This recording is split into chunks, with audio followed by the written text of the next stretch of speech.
Hello, welcome back to another episode of the EJB Talk Show. EJB Talk Show. It's been 2 years. Yeah, today I have a special, very, very special guest. Good friend, amazing percussionist, artist, Wow. photographer, Wow. rock climber. Don't even mention, man. You gotta make me blushing, gosh. Don't say it all. I have Thomas Lee. How are you doing today, Thomas? I'm doing great, Amy Wang. So this is just gonna be us being shy and embarrassed. Absolutely. Mm-hmm. What'd you get up to today before this? So today we're recording. So Ronma, very talented violinist. We were recording her playing the Lou Harrison Violin Concerto with percussion orchestra, and of course, it featured me and my fellow quartet and Hoi Tong, which Hoi Tong and Beavis is another duet, and yeah, we're just playing some amazing music. I'm always very impressed by our own playing. It's like something just clicks, and it's very fun to play with these guys. But yeah, even though it was fun, it was very tiring. It was very demanding for Roan, but also for us it was mentally demanding. It was counting bars, counting beats. We were falling asleep because barely got enough sleep.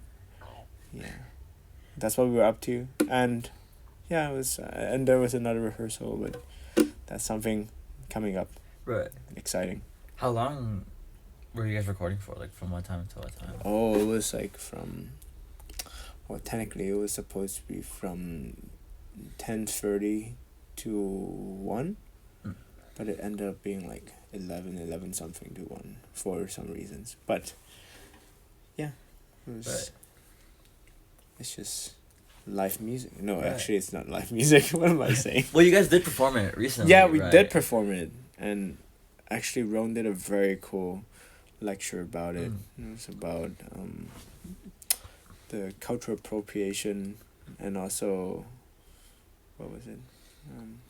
Cultural appropriation, but also cultural exchange Right. in classical music. It's it's a really interesting topic worth looking into, especially in today's day and age, with, not to be political here, but Trump administration, but also even in Canada. In Canada, the next election is going to decide a lot of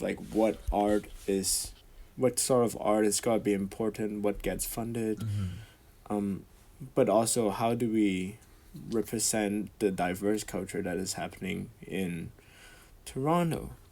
But Right. even before this generation, we were talking about Lou Harrison, WC, all of these great composers have already been doing this, but and I'm sure they did it in a way that they really appreciated these Oriental cultures, but did they do it in a way that they were informed enough? Yeah. That's another conversation, and that's what the lecture was really about, and it was very cool. I think Ron would be writing a paper on it, so we can look forward to that. Right. But for now, that lecture, it's recorded, but it's not public. Right. Do you enjoy the piece? Did you enjoy it, putting together / do you enjoy the Yeah, music? something very cool about it. So the I didn't really get to what the cultural appropriation was really about. So basically, Lou Harrison just wrote for a bunch of different. He's very similar to John Cage. How John Cage collects flower pots and all those all those daily items to play these pieces, which nowadays for us percussionists is the most usual thing.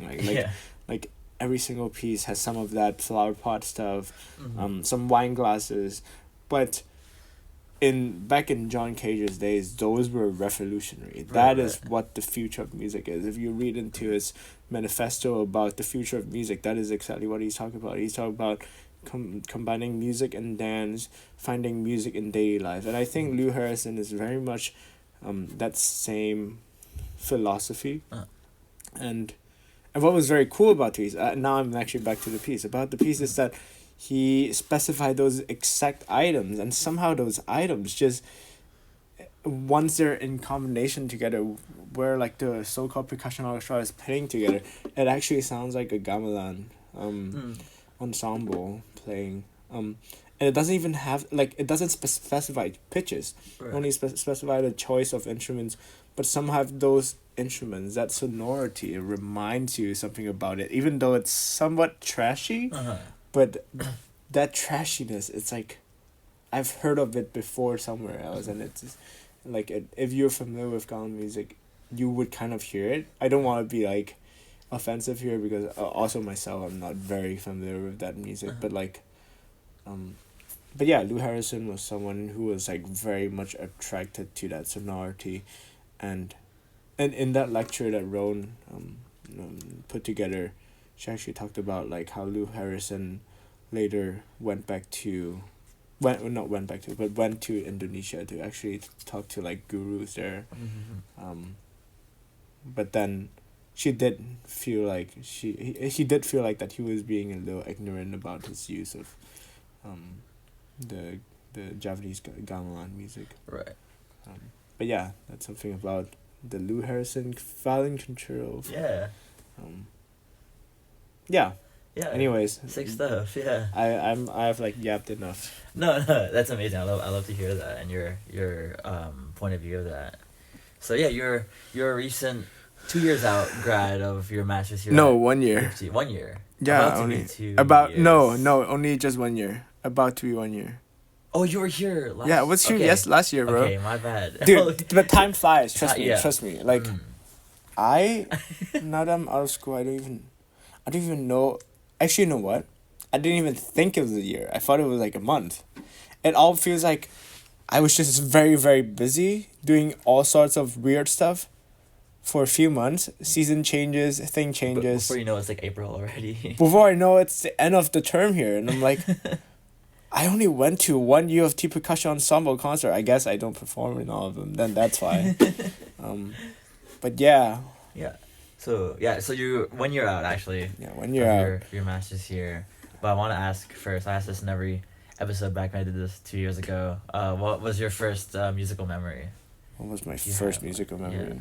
Actually, I remember it was musical memory. I don't know, because I don't know what was the first song that I heard, but I remember the first music lesson that I had. Okay. Was a group lesson. At a local music store. How old I think were it was you? called Tom Lee. Actually, there's Tom Lee here in Canada. Okay. I'm pretty sure there is, but Tom Lee I think is from Hong Kong. Okay. And then, how old was I? Dude, I was like 4. Okay. I was having a group lesson, and then it was like the group lesson is like, it's mainly like singing more than like playing piano, right. But there's a teacher playing piano, and then she went like Hot Cross Bun, and that was the first tune that I know, and I think that's what kids get taught nowadays as well. Like it's hot cross bun, but like not necessarily on the white key, but on the black keys. Because on the black keys, you play the dun dun dun. Those are the exact same notes. Right. Dun dun dun dun dun dun dun. So you can learn hot cross bun by playing either on the white key or the black keys, but the black keys indicate those are the 3 notes that you need to go. It's kind of like pretty intuitive for like kids starting. Yeah. It's like there's like on-off buttons that you can press, but like when you have like all the keys of the piano, then it becomes very confusing, I feel like. Right. That was my first musical memory, and I think I started learning piano eventually. Right. And when I was 7, and then around that similar time in Hong Kong. I'm from Hong Kong, right? Yeah. In Hong Kong, everyone started very young with some sort of instrument that is not piano. With piano, everyone plays piano. Okay, yeah. Everyone has some sort of like piano background. If you don't know piano, there's something wrong with you. Your household. That I didn't. No, that's wrong. Maybe don't say that. No, I'm messing. I don't want to sound privileged. No, but that's like kind of the status quo, the that vibe. Is, like, that is the vibe. Like if you're gonna learn instrument, you're gonna start with piano. And like that's how like other households with kind of views like that would look at other like families like that. Yeah, Yeah. and like if you so because piano is not something special, right? Is Like, that the view? Is that what they can? yeah. Right. Okay. And then like they would, I remember my school had this little program where they would be like everyone learns an instrument that is not piano. Right. And And this is like your primary school. it was my elementary school. Okay. Yes, my primary school. It's funny. Do you guys call it primary school here? Or No, we call it elementary school here. Right. Just like Yeah, but in Hong Kong, my school is called primary school. Okay. Yeah. And then my middle school is called secondary school, but secondary school is also middle school and high school. Okay. Yeah, it's like one thing. But in primary school, this was grade 2, primary 2, and then I chose percussion because, I think there was something with like, my lips are not thick enough. I'm not elegant enough for Right. strings instruments. How old were you at this? 7. 7. Okay. 7 Holy years old. And then like, I think my teacher thought I was a little hyperactive. Right. So Would you say that she was right if you were to look back? guess you'll find out. I don't know. No, I definitely a little bit. Right.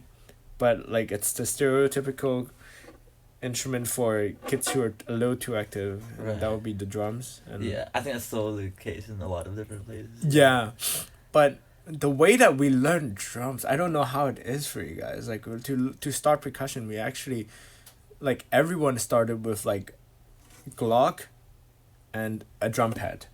That's, not that's drum like you're set. from Hoi Tong. Yeah, like Yeah. how she would start with on like xylo and like just snare.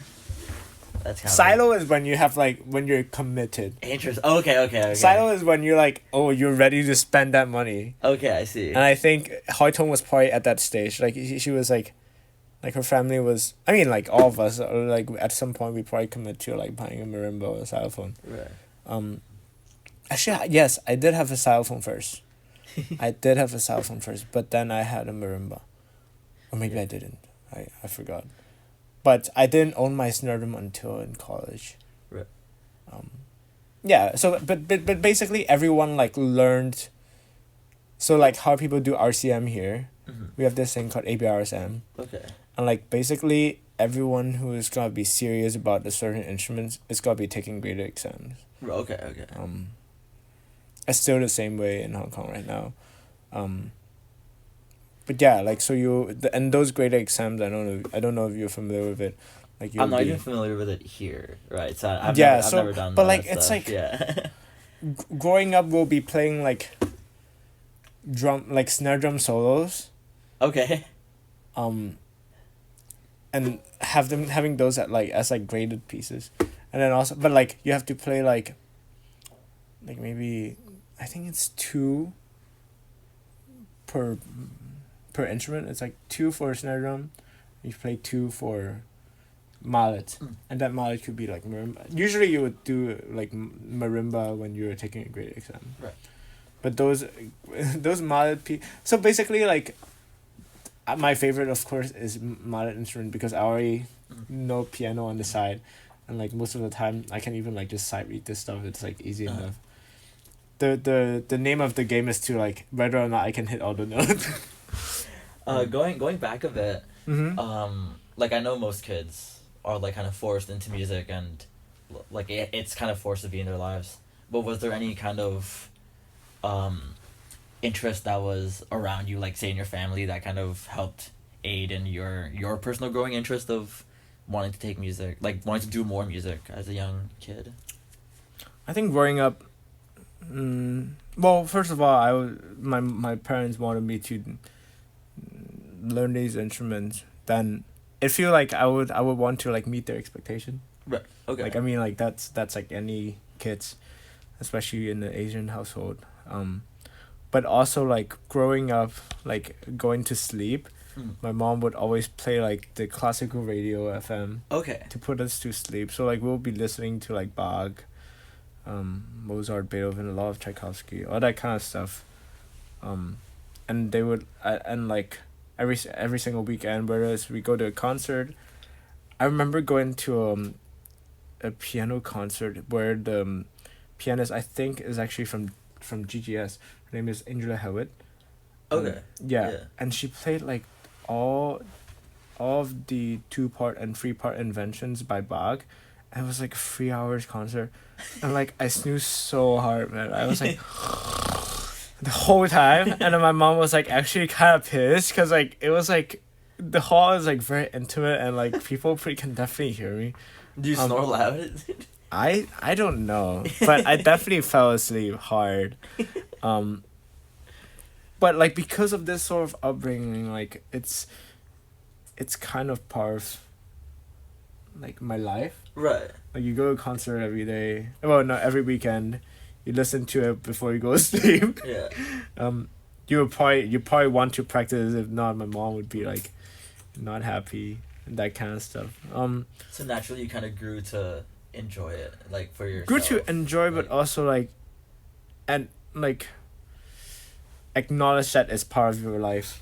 Right. But that didn't like at that point I still didn't think like I was gonna do music. Right. Like as a career, but it's definitely something I enjoy because I feel like I'm good at it somewhat, and like people think I'm good at it. I think more so like people think I'm good at it, like among my friends I'm the music kid, Right. that kind of thing. And they probably grew up doing music as well, but didn't like it as much as you, kind of thing. Yeah, they probably didn't commit as much time. Right. Like they probably like dropped it around like middle school, but like going into middle school I was still doing it. Yeah, I guess I also kind of enjoy going to piano classes because you don't actually go into piano class and never like practice enough to be like actually doing stuff, and like I would just yap the whole time. And my piano teacher just yap with me, like sometimes like teaching me like life lessons, which is really cool. Actually looking back, I think the biggest takeaway from these piano lessons is not so much, or not just piano, actually more piano lessons. My percussion lessons are more, you see, they were like group lessons, and like I don't really spend as much time with the teacher. Right. But piano lesson, I learned a lot about discipline, about how to practice, how to, when I'm encountering like difficulties, anxiety, like when I'm nervous, what I do. But also like I felt like my piano teacher was like another parent, you know. Like when even when I like didn't practice, he wouldn't scold me. He would be like, well, there's nothing we can do here, but like maybe next time we'll do it. Yeah. Like that in that sense, I felt very safe with that environment. I don't know where I got here, but like I think like music is definitely a big part of my life during my upbringing. But I didn't think I was gonna do music until the summer of my first year of high school. Okay, so just finishing.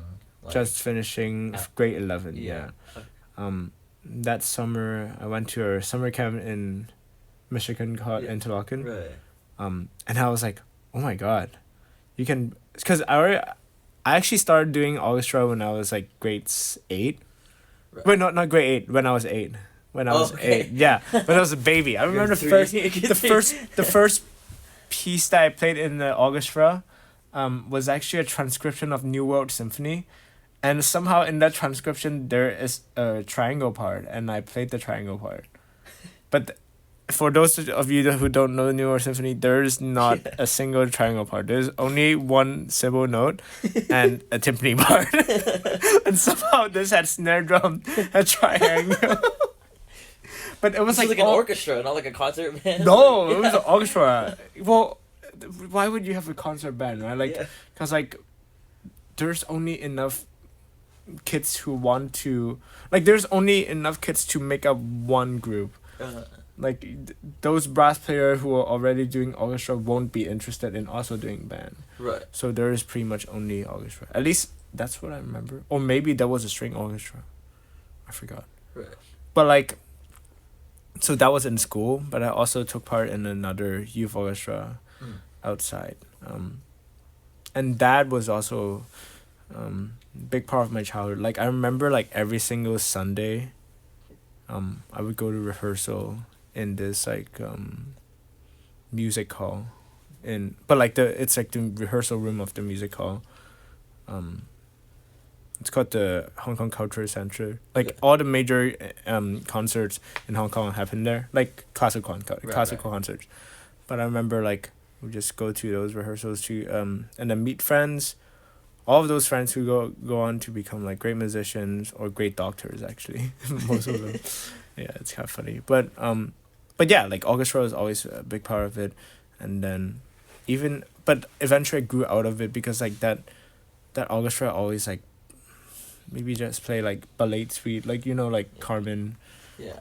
Nutcracker. Like young or like. Yeah, you get to a point you're like, okay, I'm sick of this. Yeah. Like, what is happening? Why are we always playing these same reps? There's Like so much maybe more. like the Carmen Tamari part is hard, but like for a bunch of like kids, that stuff doesn't mean anything, you know? Yeah. It's just like fun music, fun Yeah. dancey music. Radetzky March we play it like 10,000 times.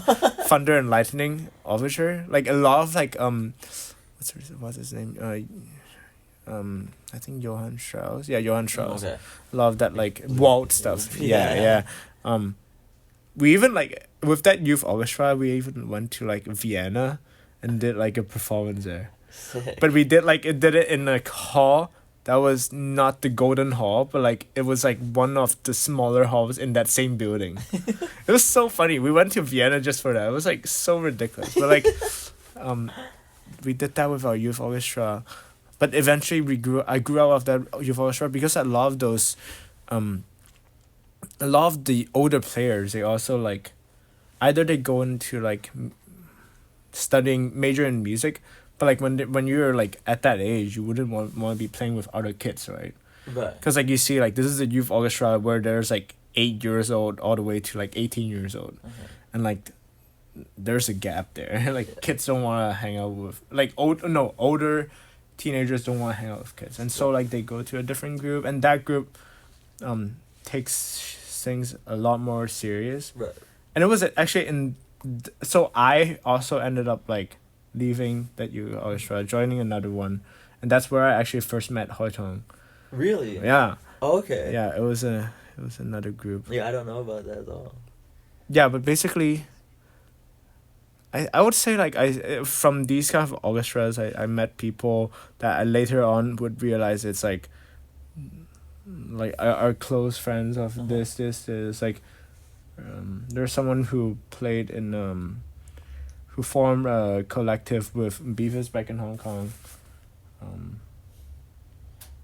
Yeah, like and then okay, so so basically most of my childhood I did orchestra, Right. and then I did interlocking, but then I was like, holy shit! Like these people take orchestra so serious. I remember like that summer was the first time I had to play Scheherazade, and I was like, what the hell is this? Like, I have never like. Actually, you know what? I had the chance to like play Scheherazade with my youth orchestra once, but like those notes made no sense to us, so we just like Right. kind of made up some rhythm. I bet it was a bad performance of Scheherazade. I probably didn't sound like the piece, but I didn't think like I was so foreign to the idea of an excerpt, you know. How come? Like Was it not like kind of? no. Talk Well, about your- we never had to do auditions, you know. Okay. Like even the auditions, you just like, if you're auditioning for youth orchestra, you're probably just like playing like your graded exam pieces just to impress the conductor, and then they'll be like, okay, you're good enough, or you're bad. Yeah. But like they never would be like giving you excerpts to play, right? Like Okay. that was the first time I played excerpts. I played like had to play like the La Mer. We had to play La Mer because the orchestra there was playing La Mer.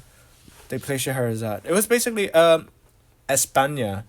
Okay. That one's a good one. Like that's a good excerpt. But we also were like made to learn that just because the orchestra was playing it that summer. There was also Camina Burana on the timpani excerpts. Like, oh, Fortuna. Oh my Yeah. god. It's like all of these crazy stuff. Like I've heard it in recordings before, but I never thought like there's a so-called right way to play it. Interesting. Okay. You know, like Yeah, you know yeah. how like Xsurf is like basically like, well, the more advanced you probably like, there's like more things to think about. But like basically, there's like a standard. Yeah. Yeah, and it's like I've never thought of it. Like you go to orchestra concert, you think they're just like, oh, they're just good players, but you didn't think like, What goes into? yeah, what goes into like what makes it good. Yeah. And then like that's when I got into like went into this rabbit hole like about like discipline is not just in the practice room. Discipline is like how you rehearse something with people, how you treat setup, how you treat organization, how you treat communication.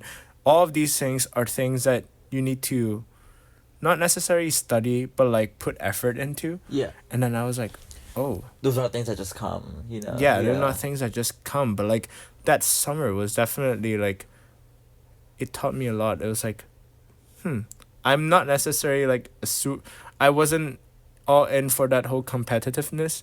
Right. Because every 2 weeks during that camp we had an audition, and like if you failed the audition, so there's like two groups. One get a live stream, one doesn't. What? Is it like the two different orchestras of the program? Yeah. Okay, yeah. I know And about that. the better one has like guest conductors. The other one just play with one conductor. Oh man. But they play different repertoire. So Right. sometimes we'll be like, okay, the shittier group plays better repertoire. That's to like comfort ourselves. But I was like not always in the better group. I was like in the middle. So it would change like throughout the It would program. change because Oh, like every 2 weird. weeks we need Okay. to do auditions. It was crazy, dude. But also so that was it was also at that camp I met people who was from Oberlin, and they were talking about the program there, and I was like, oh, that's really cool. Right.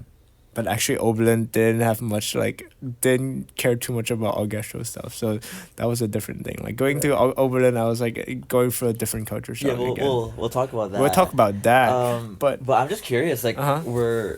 was it like Keita Leo and Carly Vina back? It was just Kiva Leo, and then Okay. there's this other guy called Jeff Irving, who was like who does a bunch of like freelance stuff Okay.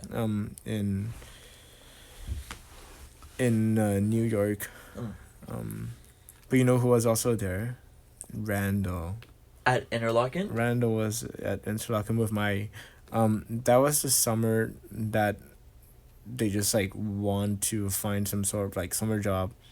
Oh, but he wasn't like a student. He was a master's student at Peabody at that time. Oh God. Okay. Yeah, but somehow he just I think he might have filled in the wrong application or something. You might have to ask Randall about this, but like he basically ended up like becoming a camp counselor, which has nothing to do with like, you don't actually teach music. Just He, like a I bet chaperone. he was like probably like even if he wasn't qualified as a TA, he would have been qualified to like at least do something like percussion related.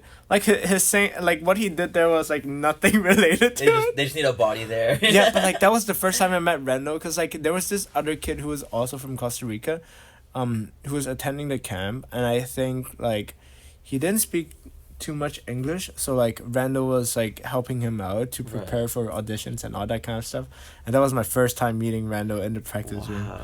But yeah, How old were you again when you went to Interlochen? I was. This would be 2017. No. I graduated 2018. Yeah, 2017. So you're 17. So I was at 16. I haven't turned 17 yet because Okay. I turned 17 that October, but it was Right. during the summer. Oh, Yeah, nice. so I was 16. Holy. That was when I met Randall. But back to Hong Kong. Back to Hong Kong. You circus there very briefly. Just and Uh-huh. then I'm so curious to start talking about your Overland time because I don't know anything about it. But so did you not have like a coach, like a percussion coach in your Hong Kong? There was. There was. Yeah, Okay. and that person who taught me percussion was also Beavis's teacher was also Matthew Lau's teacher. Okay. But also like this guy like taught most percussionists in Hong Kong. Right. He was kind of the guy who like brought percussion, Right. percussion pedagogy to Hong Kong. Okay. Like, I don't know if it's at the level of like Keiko Abe taking it to Japan, but like Big, that's a he big- that's pretty much what he did. Right. But like even if you trace to like every single teacher in Hong Kong that teaches percussion, they probably had something to do with this guy. His name is Dr. Long. Okay. But yeah, he was the guy. He was the guy who, but he would, but I signed up for like group lessons, and oh my god, those group lessons were funny. Like it was an hour long, but Okay. each, so there's like maybe like five or six students in there. And like every person would be practicing at the same time, and then each person might get like 10 minutes with that teacher. Does it make sense? Yeah, It doesn't quite make sense, does It doesn't it? sound like it would work very well. It doesn't, especially when someone is playing like, someone might be like playing like two Mexican dance on one end, someone is probably banging on the xylophone on one end, but the good part is that no one is playing on snare drum until they're on their lesson time. Okay. So like they would be practicing on like drum pads. Right. And then when they get to like have the lesson with the teacher, you play it without the snare. And actually like for the longest time I've never heard a snare drum with snare. Because like you would always just like have your lesson with like snare drum snare off. And I'll be like when I play snare drum with snare, I'll be like, this drum sounds so different. The touch is actually very different as well. Yeah. Because like when you're playing a off snare, it's like very open. It bounces a lot more.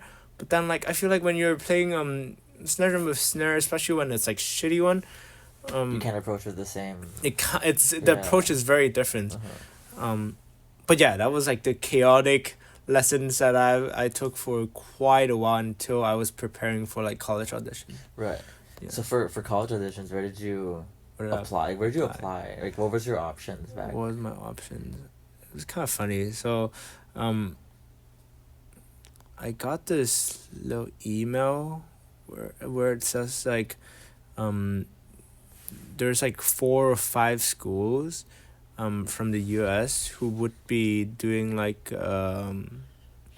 video, like they would be taping your audition. This is before Zoom times, like Right. before like, so like nothing happens on like Skype or FaceTime. That would be like unheard of.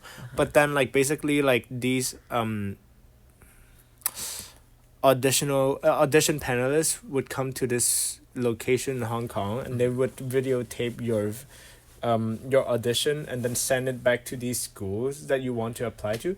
But actually they didn't do it for percussion. So like I only got the email, but what I ended up is like doing is like I signed up for it, and then they told me actually you can't do it. You have to go to the schools yourself. And then so I ended up going to some of those schools. So that it included Oberlin, included Peabody. Okay.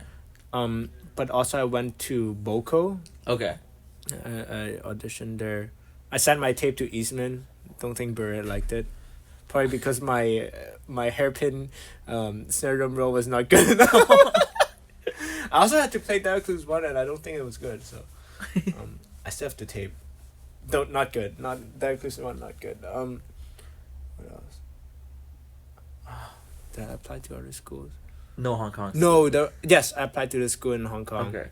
Apparently, Beavis was next door listening to my audition, but of course he was. Was like, it his school? It was his school. He was, but yeah, I was playing Michi, and he was right next door. He said he was like he heard it, he was listening. I also applied to UMich. Okay. Didn't get in. But I think the schools I got into were like BOCO, Oberlin. I think there was one more school I forgot, but whatever. What made you go with Oberlin then? I remember I really liked Rosen. Did you meet him prior, or just like? No, because I went there to audition. Right. Yeah, and I really vibe with Rosen. Because I really like Star Wars. And to me, Rosen was like Yoda. Like the way that he talked, the way that he behaves, he's like Yoda. And I was like, huh, this is like meeting a real life Yoda, and like the way that he, cause like these college auditions, they're like lessons, right? I never had them. Oh, you never had I was like patient zero of like the Zoom auditions, right? Because I was I couldn't do in person auditions. Yeah, so like most of these like college auditions they're like lessons, and then I remember like hearing how like Rosen would coach a lesson. It's very like he was very much like Ayun. Okay. He would like describe like I remember like because Michi has I don't know if actually translates well, but like Michi has something to do with like road. Okay. And he was like saying like, oh, can you imagine more like you're walking, like you're going somewhere or something like that. And I've never like heard someone like talk about music like that a bit before. More abstract. Like it's very abstract, very pictorial. But yeah, it sounded like he knows what he's doing. He's like very wise, and so I really enjoyed it. Was that something you kind of like were able to take well at that age kind of thing? Yeah, I would say like at that point I was like already like old enough to take some of that. But actually once I'm in Oberlin, the education is actually you don't get to do all that artistic stuff until you're in your third year. Right. But all the way everything before that is just basics. Yeah. But yeah, like this was my first impression of Rosen, and I still think I learned a lot from him. Right.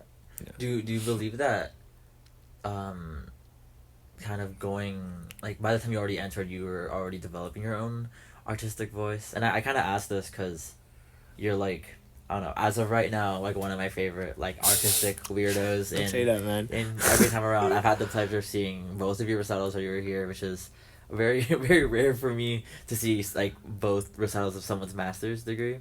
But I've been able to see both of yours and just like the statements you make, and I just want to know how that voice kind of was able to develop. Were you already kind of like? No, definitely not. Really? Okay. Definitely not. Like at that point,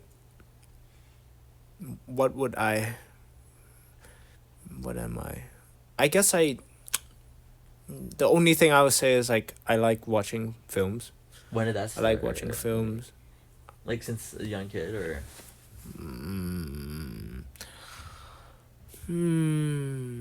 Not really as a young kid. Right. But my mom would like to, the same way that that she would take me to watch classical concerts. She would take me to watch like films that are like very either abstract or like they're like books. Like you watch it and then on the second watch you get something more. And then I was like, oh, this is very interesting. Right. Like it's not just like not just Hollywood films, you know? Yeah. So I was very drawn to that, but I didn't really realize how I can pull the connection between music and film until maybe my last year of college. Okay. And there's like even I would say like between like during my 4 years in Oberlin, I actually I think I grew a lot. Because Oberlin is a school, even though it puts an emphasis on like orchestral percussion or like orchestral playing, but no one really works on that there. You were able to be pretty like artistically liberated and not so much. It's more so that Oberlin was the school that like first year, the first concert you might already be playing new music, depending on your ensemble assignments, and then you're like day one you're already doing like the craziest shit. You might not be doing it well, but you just do it. You just do it. Like do it. If it sounds good, it sounds good. If it sounds bad, maybe you won't get invited again. Whatever. whatever happens happens. But definitely like there I met people or dated people who were very inspiring characters and opened my mind. Or like my peers. My peers are all like some of them are very ambitious people. My friend Tyler, he was my roommate and also someone I met in Interlaken, and so that's how we became roommates. He was someone I like thought I was like, oh my god, this guy's ambitious, and He's a percussionist. he's a percussionist. Right now he's in Washington, but he's ambitious, right? Like he was already doing like I want to say either Vermont counterpoint or something counterpoint. You know one of those Steve Reich piece where like you can like record all the parts and then like stack it up. Like Matthew Lau was doing that. But Tyler would be one of those kids who would be like already doing it at Interlaken. He was actually practicing that while, and then one day I walked in and I was like, what the hell is this? Like, this is so cool. But these are the kind of, like, he was one of those peers who would like reopen my eye to like what percussion music could be. And then I don't know when did I really draw the connection to like film though. I did at some point I did feel like why can't I just make oh, you know what? I took a film class. I took In a your film undergrad? In undergrad. It was film class about like Chinese cinema, and then I was Sick. and then you had to like, but like it was like it was a film class about Chinese cinema, but it's also like it's about cinema and society, but at the same time you're also like made to like recognize some like basic like film techniques, like long shots, montage, what else? Like mise en scène and a lot of those concepts. And then I remember what I did was that I made a short film demonstrating these film techniques that was made to Mirage. Okay. It's on my YouTube channel. It's so. I think I've seen that. It's so cringe. I made it with It's my cute. with my ex-girlfriend at the time. But that was at that point I was like I came to a realization that when you make these film based on your understanding of a certain piece, you kind of it enhances your understanding of that piece too. Because when you're playing the piece, you get to like not just hear the music, you see the music so like if you, for example, like a lot of these new music pieces, like even if the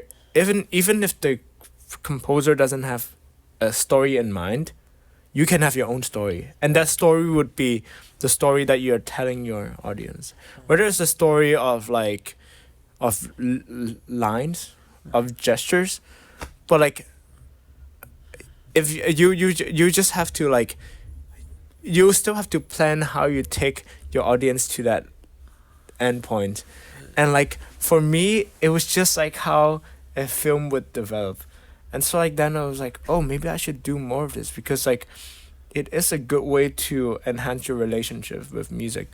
And at that time I didn't really do it again until I got into U of T. But for my senior recital I wrote this piece which was my only effort to write a piece, but it was called Calving.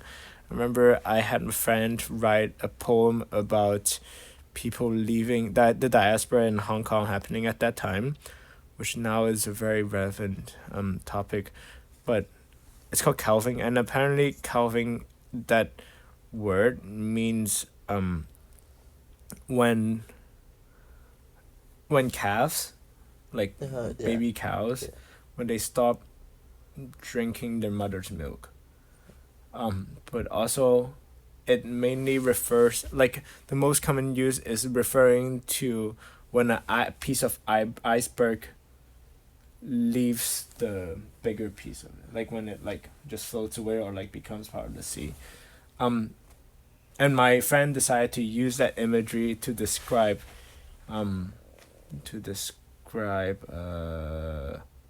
diaspora, people who have to leave their homeland. And I used that poem, recited that poem, and while doing it, there were like, I wrote it for like crotales on snare drum, and also crotales dipped in water. But also gongs. It was just a bunch of metal sounds. But a lot of it is just like word painting kind of thing. Like, so while I was reciting, I tried to like do the same thing, but it's like synchronized with the video, and the videotapes were, I remember that summer I was like, oh my god, so what I'm gonna do, like how do I like make this project work? I just like every single day with my iPhone I would just like start like shooting footage everywhere. Yeah, I was taking shooting footage everywhere, making like hoping to see if any of that would be useful. But also I was also making like field recordings everywhere I go, because I thought like later on maybe I would be able to like use those sounds to like make it as part of the soundscape that I play with. So it was a piece with like a soundscape, with a video, with reciting text. But actually later on, did I recite? Oh, you know what? I thought of like the piece was actually like very pretentious. So I start off with me like reading the text, but then soon I stop speaking. It becomes the screens saying no. It becomes like the words are only shown on the screen. Right. Because I become so distant from the mother body that I'm lost of words. I can't express anymore. So that was the idea. So like I would start speaking and then I just stop speaking. Yeah. Yeah, so like that was like my first time trying to like do all of this kind of stuff on stage, like Right. all the electronic stuff. Because this was happening on GarageBand or something like that. It was, I don't like throwing on the term like theatrical music, because it's just kind of like music. Like, it's just music. But like, was it kind of in the practice at Oberlin encouraged to do music like that? Have you done something like that before, like speaking? I remember music? Tyler was doing Song 1 through 9, maybe. Tyler was doing Song 1 through 9, and then I was like, wow, you can do that. And I also saw a video of Homework. Sick. Jen Torrance is also from Oberlin, and so Did I you was work like, with her? no. Okay. But I would love to meet her. But like, you know, like it's like all those peers would be talking about like all these great Oberlin players, Oberlin alumni, and then we'll be like, oh, maybe one day we could be like them. But we will be like always like looking at their videos, looking at their playing. But I don't think I saw much of like video stuff. Like that stuff is like very self-discovery. Like, right. I think it was mainly because I took that film class and then did that music video to Mirage, and I was like, this shit works. I could just do and this. this shit Yeah. bangs. Yeah. I should get back to that. I really enjoyed it.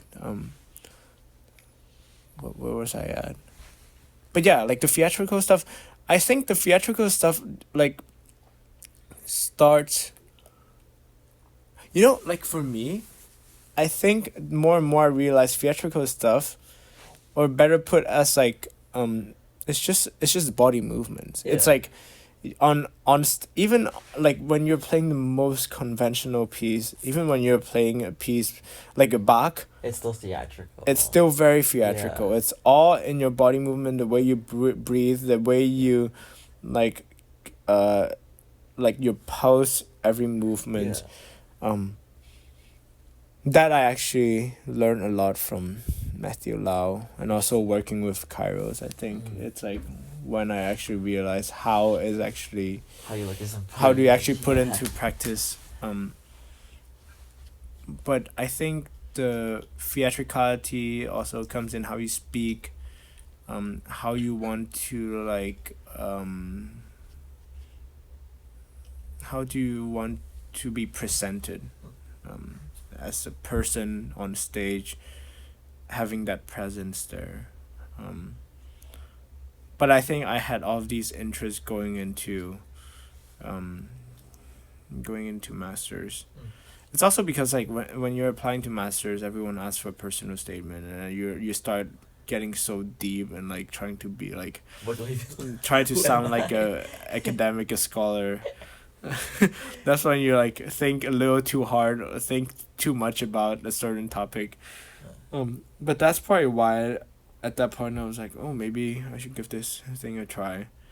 And so like the first semester going into U of T, I was already thinking like maybe I should just learn homework or something like Right. that. Um, For masters, where were your options and my options. yeah, if you don't mind, if you want me. I was thinking I applied to Juilliard, which I didn't pass the pre-screening. It's fine. I didn't think I was gonna do Juilliard. I applied to Yale, applied to Stony Brook, applied to UMass Amherst, Mm-hmm. and U of T. Like I didn't. Oh, UCSD was my other school. And what were your values like, kind of, that made you kind of go with some of those schools or any of those schools? Like, do you know what you wanted, or like no, like. Half of those schools were like for the clout. Yeah. Like I don't know, like why would you apply to Juilliard? Because I don't know. I think it was because at the time Pablo replaced Rosen because Rosen was about to retire, and Pablo teaches at the Juilliard Pre-College, Okay. and he thought like Juilliard is one of the best school for percussion. Like why wouldn't you just go apply for it? And so he basically made us like all do Juilliard pre-screening. No one passed though because we were bad. Like Oberlin kids don't do that stuff. Actually, you know what? Like, I think two of my friends who were preparing for auditions eventually just gave up that year. They gave up music in general, or.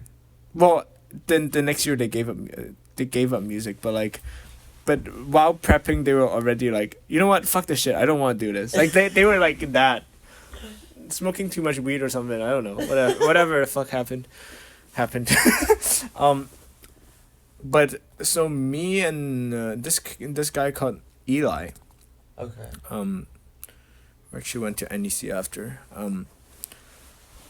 was like listened to Pablo and actually sent out those tapes, and we tried really hard. We tried to get our Dediclus 9 very good, practiced the shit out of our Elliot Carter. I still don't think it's good, but I think Yale, I did want to try because like you see all these people who are very successful soloists, but I didn't have I did debate like if I went to Yale, like what am I gonna be like? Cause I don't feel like I was like that strong of a mallet player. I thought I was like I enjoy playing mallet, but like I was not Jihei. I was not Nikki. You know, like I was not one of those. And do you like, so back then, like, what if someone were to ask you like, what do you want? Like, the answer is like, could obviously be like you didn't know, but like if someone asked you back then, like. I thought I wanted to go UCSD, but also I thought I would be too. Or from yourself, like what kind of percussion did you want to be? Oh. Yeah. I thought I wanted to explore the idea of like collaborations and commissioning stuff. I thought I want to work with collaborators, whether they're filmmakers or composers, to see what kind of ideas they want to express. Which is still a question I'm asking myself. Like, what does it mean to collaborate? Like, what are things that what are musical language that I think that I want to share with my collaborator and they could like work with. That I'm still exploring. Like I have the film part, but like what in terms of music, what do I want?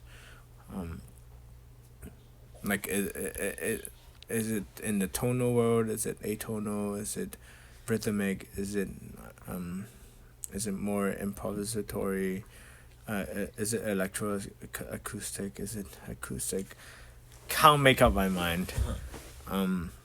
Do you want to make up your mind, or do you... I want to. Well, I don't know. I feel like I think sometimes with like collaborations or like commissions, it's actually sometimes best to like give that freedom to the composers anyways, and then once something click, then that's when you're like, okay, this is what we're doing.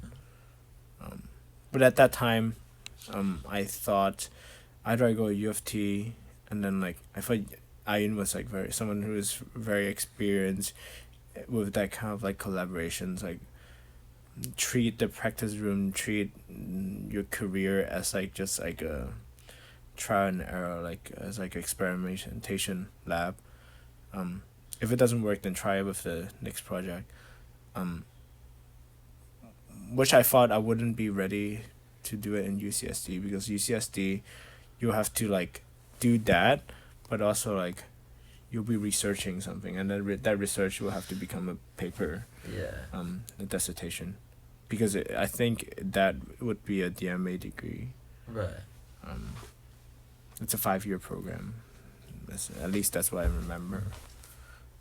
So I thought U of T would be the best choice, but also like because if I go to U of T, most likely I'll be able to get like permanent residence. Right. Here. Now I don't know. Apparently there's like some hiccups with the program, especially with like the economy like this, and also the government and everything. So maybe in a few years you might not see me here, but it's all up in the air. How did U of T get on your radar as a student in Oberlin back then? Oh, you know what? I did apply to U of T when I was applying to undergrad. Really? Okay. Yeah, because I had like family friends here, and then like they were like, "Oh, U of T is a really good school. Why not you go?" About you? Not really. Back then. I knew about it in the sense that I knew Pinot. I knew Pinot existed. Back when you were an undergrad, like applying for undergrad. Yeah, and I talked to Pinot, and Pinot was like, this is not an undergrad school. This is not undergrad school. Don't come here. And I didn't go here. I thought it was. He had the point, because like. Yeah. It's just like the undergrad. You there are things that you need to learn before. Yeah. A lot of things, and I won't say like I became this most solid percussionist through my undergrad education, but I built what is in there. Yeah. Like I think it's like a vocabulary. What music you like, what music you don't like. How do you appreciate music? What is a bad take on something? I think I learned a lot of that through my education. Or like my surrounding, like my peers, they're very ambitious. They have ideas about new music, that I've unheard of, which I feel like is what's lacking here, sort of, in U of T. Like, people are not too ambitious outside of like the percussion studio. Dude, am I gonna like? I feel like I'm throwing too much shade. I'm gonna get fucked, dude. Oh, fuck. Take that out. Wait, let's clap. There's something we can talk about after. No, it's fine. No. It's fine. Whatever, man. What will be, will be. I don't think people will watch it anyways, right?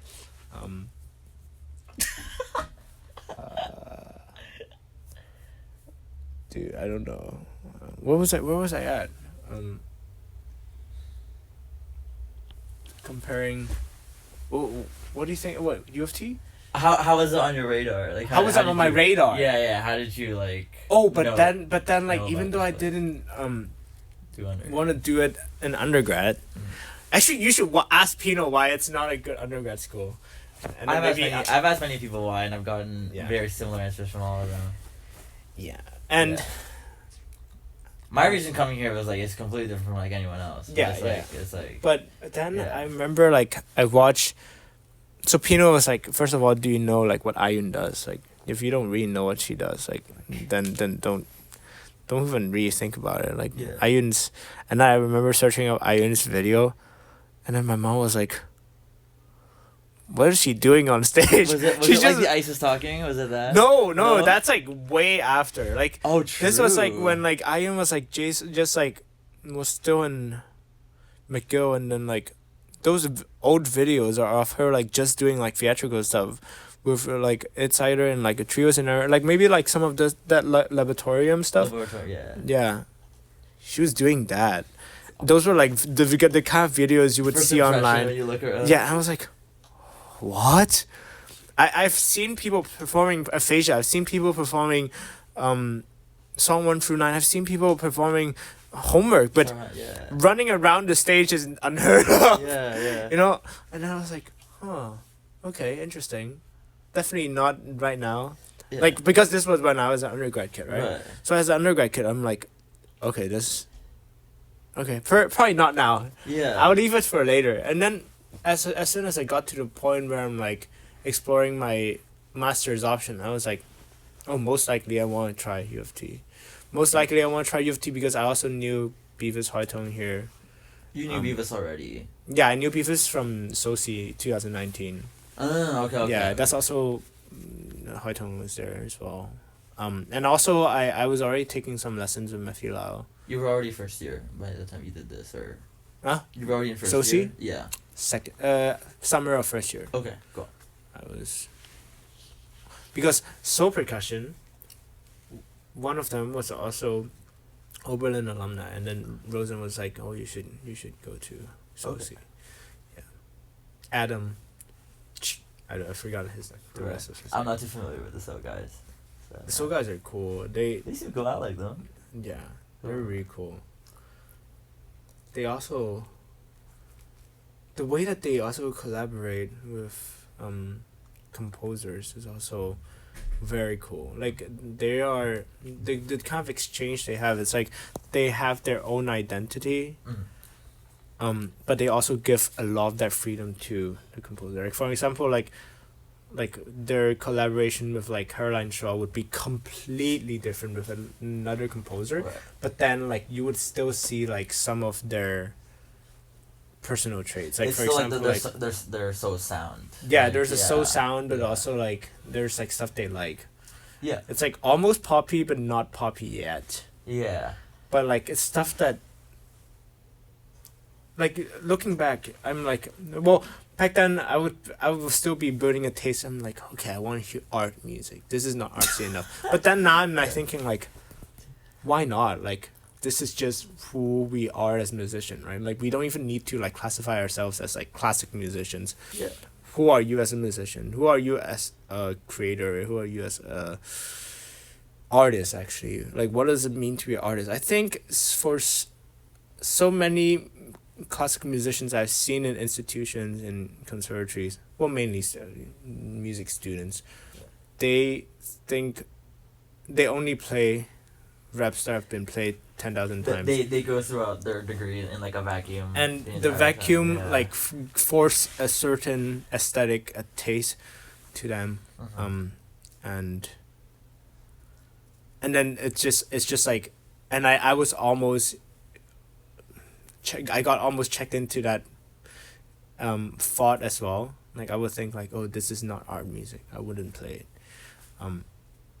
But then also like, if it's something that resonates with people, why is it not something that we should appreciate? Right. Why won't you just play that? So yeah. So yeah, you came to U of T. I came to U of T. How would you describe your time here? My time here, I really enjoyed it. It's really fun. Like the Kairos peeps definitely made it a highlight.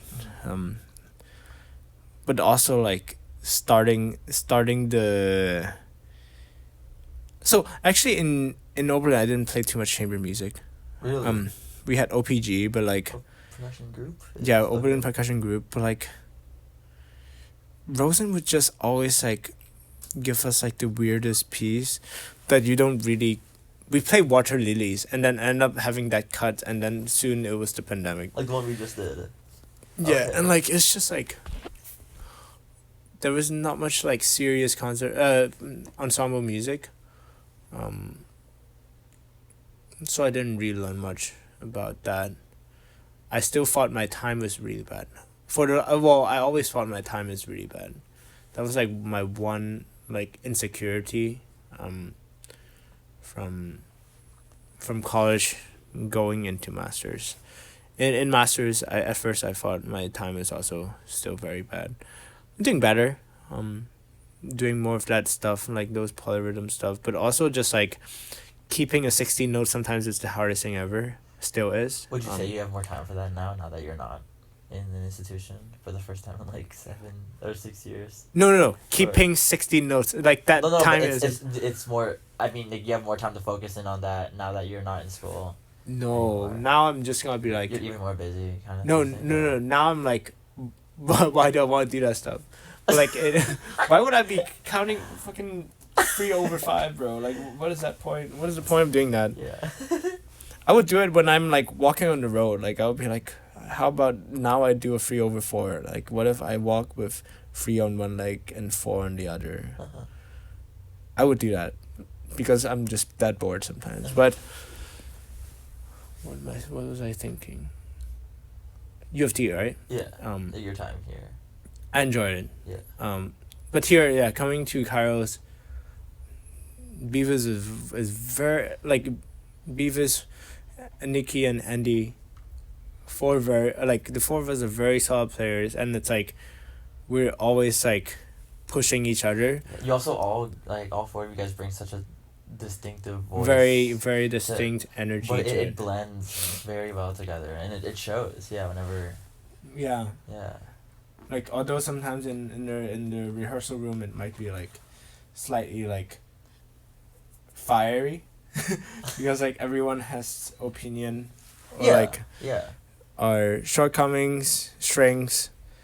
Sometimes things might be easier for one, but for the other it's like it just makes sense, and then why are you spending time on that? But then like eventually everyone has something to contribute to it, and it's and not one person like sticks out like a sore thumb over the other, or not one person is like kind of like sinking the group more than the other either. It's just you guys are all no. The chemistry is no, it doesn't. And yeah.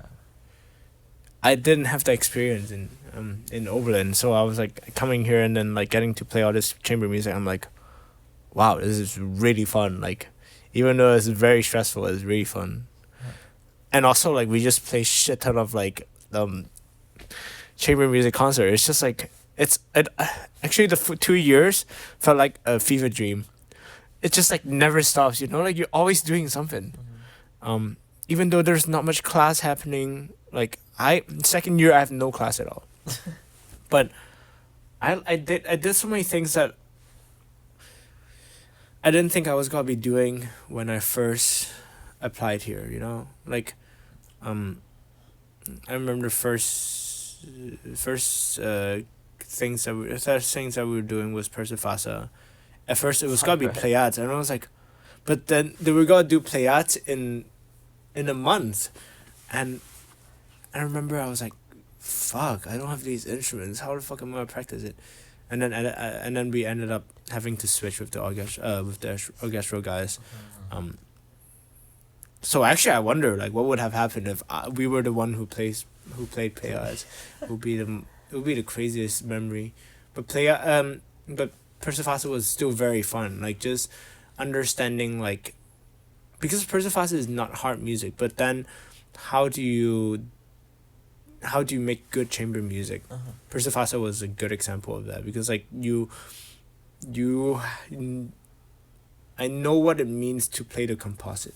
Right. Like composite as in like not just the composite rhythm, it's the composite dynamics, some composite gestures, composite phrasing, and then like but also like the relationship with tracks, right? Like with click track, like because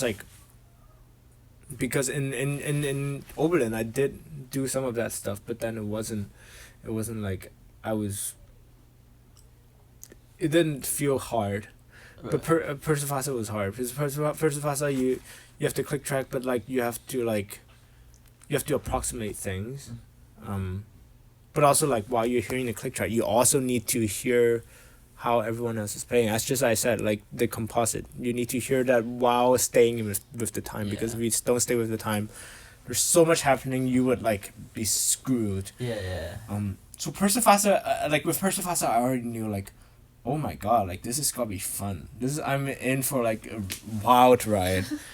And then there are like lessons with Ayun and Bev, amazing. Like, the two of them like just bring so much something so different to the table. Like I remember Bev giving me so much freedom just to like interpret like marimba or like vibraphone literatures.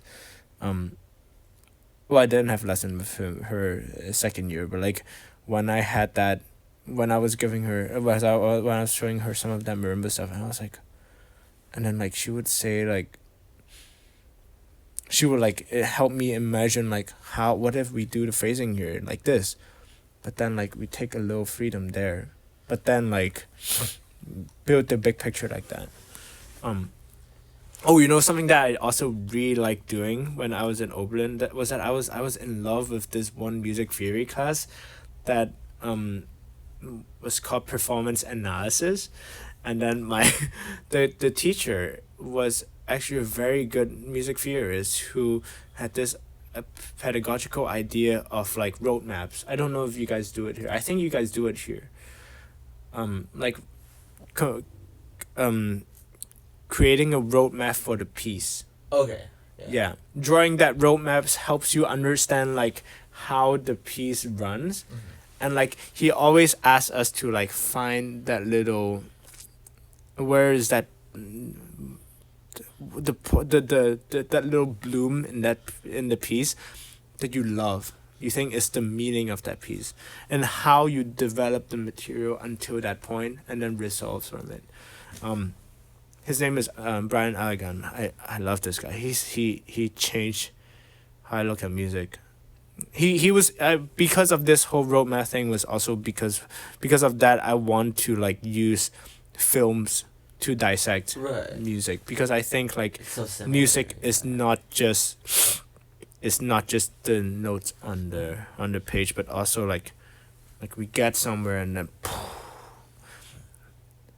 and I think so I was somewhat of a fanatic. I would like paint all over my score, trying to figure out like where the forms are, where's the roadmaps. I would find like, oh, in this marimba piece, like this is one pitch collection and this is one pitch collection, but here this is a clash of two pitch collections. So how do we express that conflict? How do we express that tension? And then like, so I'll be telling all that to like Ian and then Beth, and then they would be like, they would usually look very confused. I think I like might have said too much, but then they would be like, how about you just think a bit more simple, just like do it like that here, like you have this music idea, how about you do it like this? And then there's Ayun wouldn't be so much talking about the musical side, but oh my god, like her lessons completely changed how I think about like a lot of these like theatrical pieces, and also like when there's a video or if there's electronic. For example, tension study was an interesting one. That one we can get to later. But like homework, oh my god, she told me like, how about besides just like learning the notes, you also like create, because you're speaking, you're acting, then why don't you just create a character on the spot? Like, who is your character? What does your character go through? Like, and then she had me like explore what those characters were, and then she also like asked me to like survey Pino and also Joyce, because they're like they speak with like such theatrics, and then trying to figure out like how would what would people's voice sound like when they're like talk about love, when they talk about sex, when they're arguing, when they're like commanding, or she asked me to try to like imagine certain people's voice in comparison to certain people's voice, not just using my voice, but becoming someone else, Right. or like becoming the person that you want, the character that you want to become for that one piece. And then that's how I built my interpretation of homework. There's still a lot of things I wish I could work on, but that was like something I was very proud of. It's like I was like, oh, I created a story that made sense to me, that I was able to convince someone that that is what Francois Sahar might have intended with that piece. And but I think like that one experience with homework is something that I want to keep exploring now that I'm out of school. If I'm playing another piece like of that similar nature, like that's definitely something that'll be on my mind. And it kind of also like affected how I interpret several other pieces in my second year recital. But homework was definitely the one that I like really remembered. Do you have anything to say? Yeah, well, I was just gonna ask you, like, I guess now that you're out of school, Mm. it's not a bad thing. I'm just, how can I phrase this? Say, like, I'm asking you, like, what are your core values of yourself as an artist, and what you want to kind of move forward with your art and your voice, now having all this, like, what would your answer be to that? I think right now I'm still like this is like a stage of life. I've like I feel like it's like I'm out of school now. Like I'm not busy with other stuff. I feel like I'm figuring out a lot of things. And the only thing that I'm able to like put more of my mind towards is like still doing some of that quartet stuff, but also like I was able to keep up some of my artistic exploration with like my photography. But when I'm able to, I think right now my brain is like a little too clustered. Cluttered with different things. But hopefully I can like clear that up again. And try to figure out what is the next step, you know? Right. I think that's what I don't want to say struggle, but like this is how I'm coping with the situation right now. It's just a lot is going on, and I need to redefine like what does it mean to be an artist now for myself. But there are like things that I'm very proud of what I've done. Many things I'm like, maybe I could. I just need to like force myself to do it. Something, this or that. I don't know. Like out of school is like it's a super foreign feeling. Like and never have I, like so far I haven't felt that's like in my life. You know, like in school, like I'm always like. The what next would be always like, okay, for next recital, this is what I'm doing. But maybe like this is the same value that I can bring into like maybe the next project. But these projects, like me and Nikki with Kairos, myself, I would have projects that come to my mind, and then I might brainstorm it for like a week or a month. And I'm like almost at the point that I'm ready to like make another second step to it. I might apply to a grant, apply to something. But then when it gets rejected or I don't hear back about it, like my brain is already like too cluttered to even like think like, oh, what is my backup plan? Because there's like already next thing that is like the bigger priority. Because I already wouldn't, like, because when you don't have the money, when you don't have a set date, it's hard to pin it down and be like, okay, this will still be my priority. Like I need to do this. Like more so now it's like, okay, I'll just have to move on. But maybe what needs to change is that even if I get a rejection, I still do it. I still try to do it. Like that's what I need to learn to do, and I think that's still something that I'm figuring out. Right. One step at a time though. Like I think, yeah, out of school is interesting, but yeah, and also like seeing a lot of alumni or like peers, seeing how they might like transition out of the career as a musician but like still hold some of that core value doing other things. It's very inspiring. And for example, now I'm doing like more photography as a creative outlet.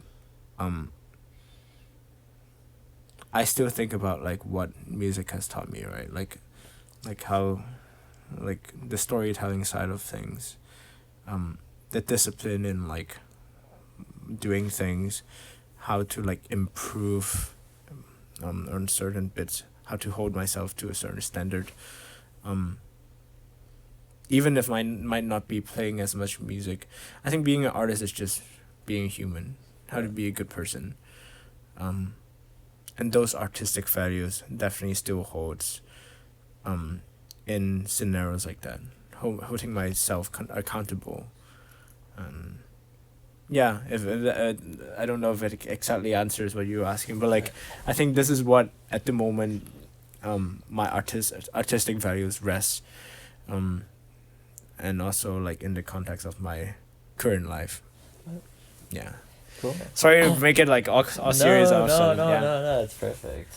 We're gonna start wrapping up, but I guess before signing off, I want to ask you if you have any upcoming projects or performances you want to kind of push forward or have coming up you want to talk about.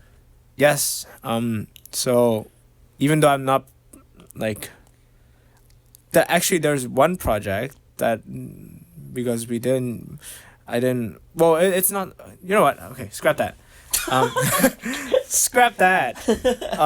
Because out of school I still want to play more chamber music, not just with percussionists.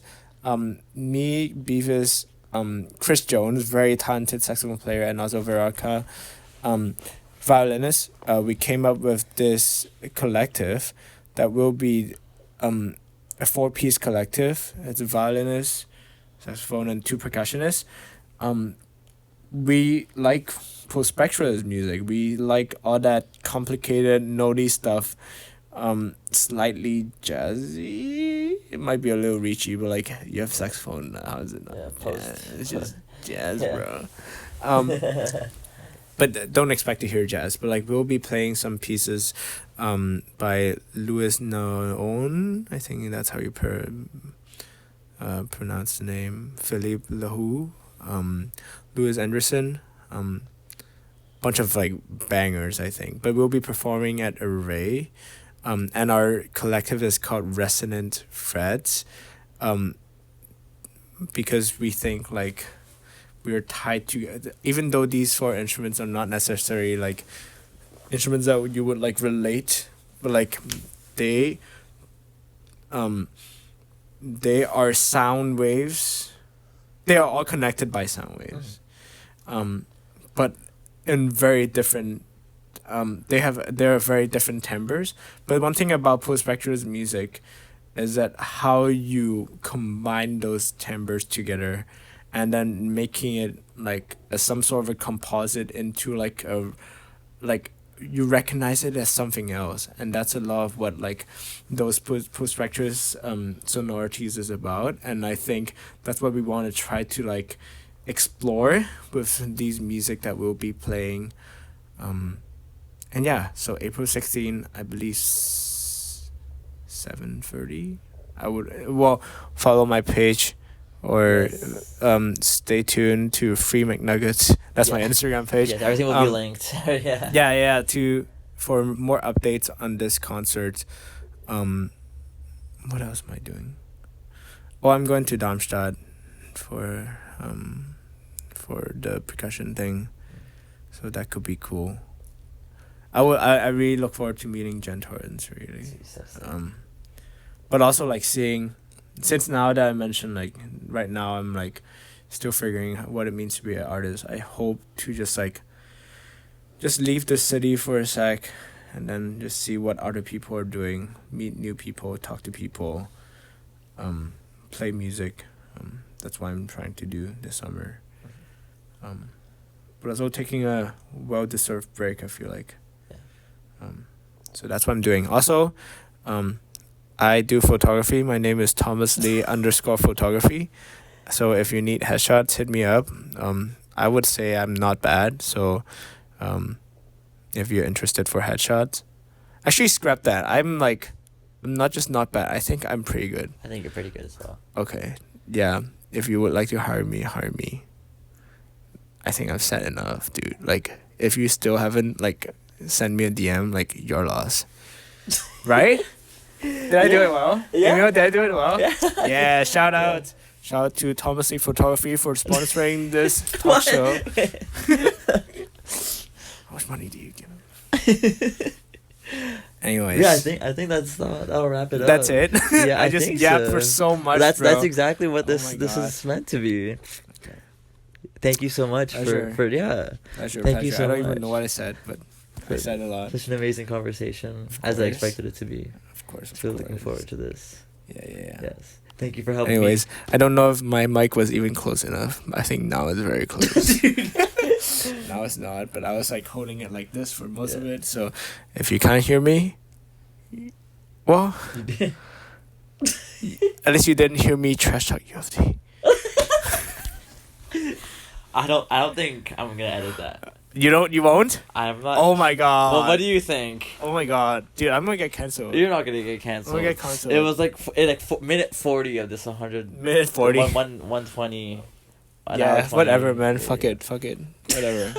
No one's gonna. Fuck this shit. No one's gonna check you on it. Yeah. Anyways. These aren't even super public. Anyways. So. This was brought to you by amielangonline. Yes, thank you for helping me bring this back. Of course. Yes. Even when you know you not see my face, but I'll see you next time. Well, see you guys. All right. See you guys. Bye bye. All right. Bye bye.